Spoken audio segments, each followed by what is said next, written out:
Olá, eu sou Valéria Correia, sou graduanda no curso de História pela Universidade Federal do Maranhão e hoje estou aqui fazendo esse vídeo porque eu aceitei um desafio de falar um pouquinho sobre o Luís XIV e como documento que vai me auxiliar nesse desafio, eu vou utilizar dois, que o primeiro está disponível aqui no YouTube, que é um vídeo, um documentário que se chama O Sonho de um Rei, Versalhes, a parte 1.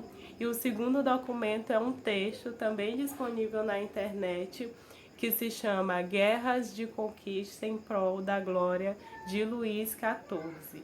Esse segundo texto é o texto da minha professora Maria Isabel. Foi ela quem me deu esse desafio de falar sobre a vida de Luís XIV. Pois bem, o Luís XIV, ele é filho do Luís XIII, ele nasceu em 1638 e ele vai se tornar rei aos 5 anos de idade, porém, ele não vai reger a sua profissão de início. Primeiramente, quem vai reger ali o cargo, né, do governo é a mãe dele, até que ele complete a idade adequada para governar a França. Em 1651, ele é finalmente coroado, com 13 anos, porém é somente em 1661, 10 anos após essa coroação, que ele finalmente assume de verdade e começa a governar a França. Luís, ele foi um rei de bastante destaque, então para facilitar aqui o entendimento, eu vou dividir esse vídeo em alguns tópicos. Sim, apesar de Luís ser casado desde os 13 anos, ele era poligâmico, ele tinha várias namoradas, várias amantes, e isso era uma coisa que ele mostrava ao público, não era algo escondido. Todo mundo sabia, inclusive quando tinha festas, quando tinha eventos, ele sempre levava as amantes preferidas dele. Então não era algo que era escondido do povo, não. Era algo totalmente aberto. Inclusive, essa poligamia do Luís era algo aceitável e até mesmo desejado por aquela sociedade para um rei. Era desejável que ele tivesse várias mulheres, justamente porque se desejava que ele tivesse filhos para que o seu trono continuasse, para que ele passasse, né, a sua coroa para os seus próximos descendentes. Então isso era algo positivo. Inclusive a vida sexual era algo que interessava muito aquele povo. Então Luís tinha essa virtude. Inclusive, a título de curiosidade, Luís teve no total 52 filhos. Só que se sabe, pode ter sido aí mais, mas que se sabe são 52 filhos. O primeiro casamento de Luís foi com a Maria Teresa. Ela era espanhola e esse casamento era um casamento político. Era um casamento que era mantido no intuito de manter a paz entre a França e a Espanha. Então, eles inclusive tiveram 6 filhos. Eles realmente mantinham aquele casamento para selar essa paz entre esses dois países. Luís XIV, ele procurava demonstrar seu poder em todos os aspectos possíveis, inclusive na forma de se vestir. Ele se vestia de forma altamente luxuosa e inclusive as pessoas que andavam com eles eram obrigadas a se vestir também bem, não melhor que ele, é claro, né? Mas essas pessoas tinham que andar à altura dele. Além da forma elegante de se vestir, Luís também fazia festas grandiosas justamente para demonstrar esse poder, para demonstrar que a França tinha muito dinheiro, que a França era muito poderosa e ele era muito poderoso. Além dessas festas também, ele fazia também construções muito grandiosas, como o maior exemplo que a gente pode dar é o Palácio de Versalhes, que era a moradia oficial da família, da corte e também da nobreza. E esse palácio ele foi construído para ser o maior palácio do mundo. E realmente ele está aí dentro dos maiores até os dias de hoje. Ou seja, o que a gente pode perceber até aqui é que Luís se considerava um cara acima de tudo e de todos. Ninguém poderia questioná-lo. Ele sempre também buscava ser o centro das atenções, não só na França, mas também em todo aquele cenário europeu. Luís, ele tinha parentesco com diversos líderes que foram importantes para países europeus, que eram reis de países europeus. Então, na cabeça dele, ele tinha que reivindicar esses territórios. Esses territórios, na cabeça dele, eram para ser deles, por conta desse parentesco com esses reis. E é por isso que no período do governo de Luís, ele provoca diversas guerras com diversos países, justamente no intuito de conquistar mais territórios. E ele realmente consegue conquistar esses territórios. O exército dele naquele período era muito forte, porque ele investia pesado financeiramente, principalmente naquele exército. Então, essas vitórias faziam com que o ego dele inflasse. E isso fazia com que ele achasse que realmente a França era um país que estava superior aos outros países e que ele era um rei superior. Falando mais detalhadamente sobre o Palácio de Versalhes, esse foi um dos maiores feitos de Luís XIV, que ele é lembrado até hoje por conta disso, porque realmente foi uma obra muito grandiosa. O objetivo dele era que o Palácio de Versalhes se tornasse uma das maiores maravilhas do mundo, e ele realmente consegue esse feito.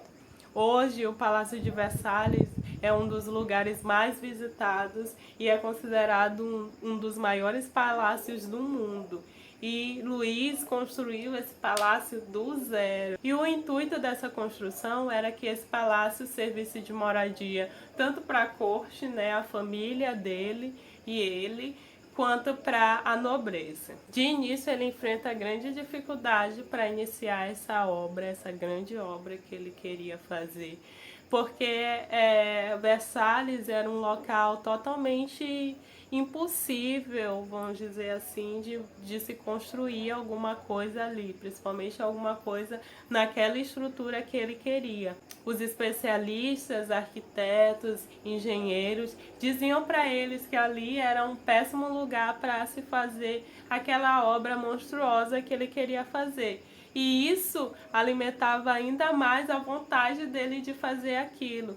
Por ser um lugar impossível, ele queria ainda mais fazer aquilo para mostrar para as pessoas que ele era tão poderoso que ele poderia fazer uma coisa grandiosa num lugar impossível. E realmente ele consegue esse feito, né? A construção foi feita no século XVII, é altamente luxuosa, e mesmo assim estamos no século XXI, e mesmo assim ainda é considerado um dos maiores palácios, um dos palácios mais luxuosos, e hoje inclusive é um museu muito visitado, sendo um dos pontos turísticos mais desejados e visitados do mundo. A construção de Versalhes ela foi rodeada de diversos escândalos, primeiramente pelos altíssimos valores gastos naquela obra. Por ser uma obra impossível, vamos dizer assim, era muito mais alto, eles tinham que gastar o dobro, o triplo para tentar fazer com que aquilo desse certo. Além disso, eram muitos trabalhadores, eram mais de 40 mil trabalhadores ao mesmo tempo, e as condições de trabalho eram péssimas. Muita gente adoecia e até mesmo falecia naquele ambiente. Então a gente pode perceber que era realmente um ambiente altamente perigoso, não tinha segurança nenhuma, preocupação nenhuma com aquelas pessoas que estavam trabalhando ali. Inclusive, para tentar amenizar os escândalos, eles começaram a retirar as pessoas falecidas durante a noite. Então, eram pilhas e pilhas de corpos retirados ali na calada da noite. Luís desejava que o palácio ficasse pronto o mais rápido possível. Então, aquela construção ficava ali 24 horas ativa para que o desejo do rei fosse alcançado. E aí vocês podem imaginar as péssimas condições, a sobrecarga de trabalho que aquelas pessoas ali estavam tendo. Quando Versalhes finalmente fica pronta, a nobreza também vai morar lá. E esse desejo do rei era feito justamente para ele ter controle sobre aquele povo.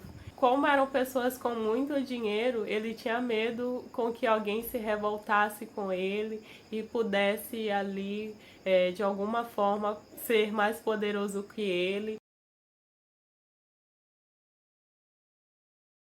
Dando mais enfoque num dos documentos que eu estou tratando aqui, intitulado de Guerras de Conquista em Prol da Glória de Luís XIV, da Maria Isabel, nesse texto da Maria Isabel, ela vai tratar mais especificamente de um documento chamado de Memórias. Esse documento, ele se trata de uma carta escrita pelo Luís XIV para seu sucessor. Nessa carta, ele vai instruir o seu próximo sucessor a como governar, formas de governo. Mas assim, em resumo, essa instrução que ele dá ao seu sucessor, que acaba sendo seu neto, Luís XV, ele vai ser totalmente hipócrita. Ele vai falar várias coisas que ele não pratica em seu governo. Ele vai dar várias dicas que ele não faz. A gente pode ter como exemplo quando Luís fala nesse documento Memórias que as guerras elas só podem ser declaradas em último caso, que primeiro o mais inteligente é negociar a paz em relação ao outro país. Sendo que se a gente analisar o governo do Luís, ele faz totalmente ao contrário disso. Ele já chega guerreando justamente para alcançar territórios, né? Como eu já havia falado aqui. Então, nesse documento, ele é totalmente hipócrita. Ele fala totalmente ao contrário, dá dicas totalmente ao contrário do que ele faz no governo dele. Indo para o fim do reinado de Luís XIV, em 1688, Luís contrai a primeira doença grave, né, que era uma doença no ânus, era uma doença muito grave, ele tinha que fazer uma cirurgia totalmente invasiva e altamente perigosa. Muitas pessoas que faziam essa cirurgia morriam. Então, ele faz a cirurgia e ela é realizada com sucesso.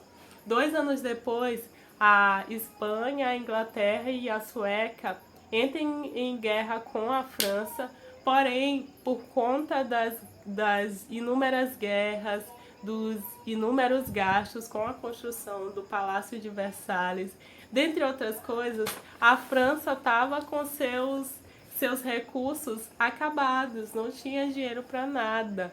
Então, nessa guerra, a França acaba perdendo por conta de não ter dinheiro para financiar o exército. Quando a França perde essa guerra, ela também perde territórios. Então, essa perca é totalmente humilhante tanto para a França quanto para Luís XIV. Alguns anos depois, já na sua velhice, em 1715, aos 76 anos, Luís acaba tendo outra doença, uma doença na sua perna, e essa doença não é reversível, então ele acaba morrendo pouco a pouco no mesmo ano e a sua morte acaba se tornando um espetáculo. Após a morte de Luís XIV, quem vai assumir é seu neto, Luís XV, e ele também se torna rei ainda criança. Então essa é a história de Luís XIV, eu amei estudar sobre ele, sobre também os outros reis da França, e é basicamente isso. Tchau!